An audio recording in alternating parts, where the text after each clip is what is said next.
आणि यानंतर मोठ्या बातम्या। सांगलीमध्ये रातोरात बसवण्यात आला छत्रपती संभाजी महाराजांचा पुतळा। शहरातील राम मंदिर चौकात बसवला संभाजीराजांचा पुतळा। तर घटनेच्या ठिकाणी विश्रामबाग पोलीस दाखल। अनधिकृतपणे पुतळा बसवू नका, पुतळा काढून घ्या, पोलिसांची विनंती। सांगलीच्या राम मंदिर चौकात बसवलेला छत्रपती संभाजी महाराजांचा पुतळा हटवला। छत्रपती संभाजी महाराजांचा पुतळा समन्वयाने बाजूला काढला। आयलंडच्या समोरच्या भगव्या ध्वजाखाली हा पुतळा बसवण्यात आलेला।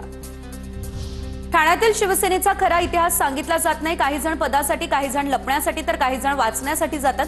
पालघरमधल्या अमृत महोत्सव कार्यक्रमात गणेश नाईकांची उपमुख्यमंत्री एकनाथ शिंदेंवर जहरी टीका।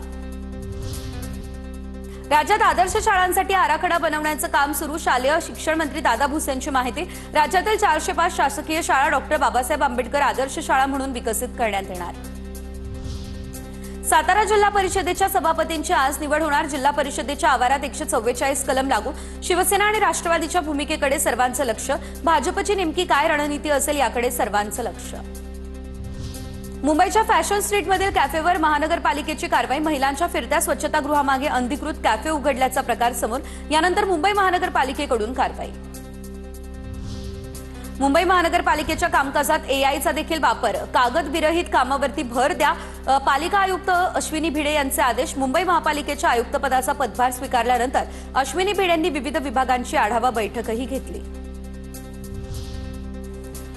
पालघर या ठिकाणच्या तारापूर एमआयडीसी परिसरात गंभीर प्रदूषणाचा प्रकार समोर। पावसाच्या पाण्याचा निचरा करण्यासाठी असलेल्या गटारांमधून ऍसिडयुक्त सांडपाणी सोडलं जातंय। नागरिकांच्या आरोग्यावर याचे गंभीर परिणाम होण्याची शक्यता।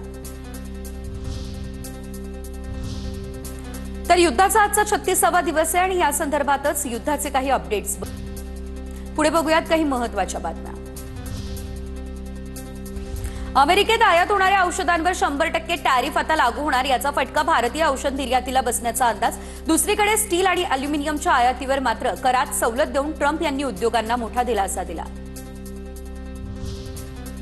दिल्ली आणि जम्मू काश्मीरसह अनेक राज्यात भूकंपाचे तीव्र धक्के। घर सोडून नागरिक रस्त्यावर। पंजाब, चंदीगड, हरियाणा आणि राजस्थानमध्ये भूकंपाचे धक्के जाणवले। भूकंपाचा केंद्रबिंदू अफगाणिस्तानातील हिंदुकुश पर्वतरांगांमध्ये होता।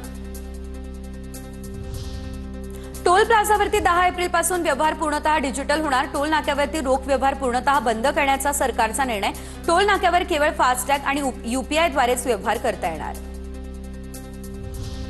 सीबीएसई शाळांमध्ये 2026-27 पासून 6वी साठी त्रिभाषा सूत्र अनिवार्य होणार। 2 भारतीय भाषा शिकणं बंधनकारक। 9वी साठी गणित आणि विज्ञानात स्टँडर्ड आणि प्रगत अशी द्विस्तरीय परीक्षा प्रणाली लागू होणार। विद्यार्थ्यांवरील अभ्यासाचा ताण कमी व्हावा यासाठी बोर्डाने मोठे संरचनात्मक बदल केले।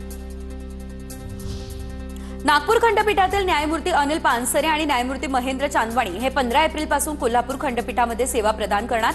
मुंबई उच्च न्यायालयाचे मुख्य न्यायमूर्ती चंद्रशेखर यांच्याकडून आदेश जारी। प्रशासकीय कारणांमुळे 6 न्यायमूर्तींच्या न्यायालयामध्ये बदल।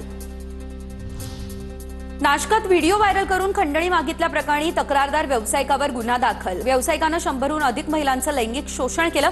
संशयित आरोपी रवींद्र एरंडे पोलिसांच्या ताब्यात। व्यावसायिकाच्या टॅबमध्ये 87 व्हिडिओ आढळले, त्यामुळे प्रकरण समोर। नाशिकच्या दिंडोरीमध्ये कार विहिरीमध्ये कोसळून अपघातात 9 जणांचा मृत्यू झाल्याची माहिती। कारमध्ये 3 ते 4 लहान मुलं असल्याचा अंदाज। रात्री उशिरापर्यंत स्थानिक आणि प्रशासनाकडून बचाव कार्य। कल्याण पूर्वमध्ये गुन्हेगाराकडून तरुणावर जीवघेणा हल्ला। जखमी तरुणावर रुग्णालयात उपचार सुरू। कुळसवाडी या ठिकाणी पोलीस ठाण्यात गुन्हा दाखल। फरार आरोपीचा पोलिसांकडून शोध सुरू।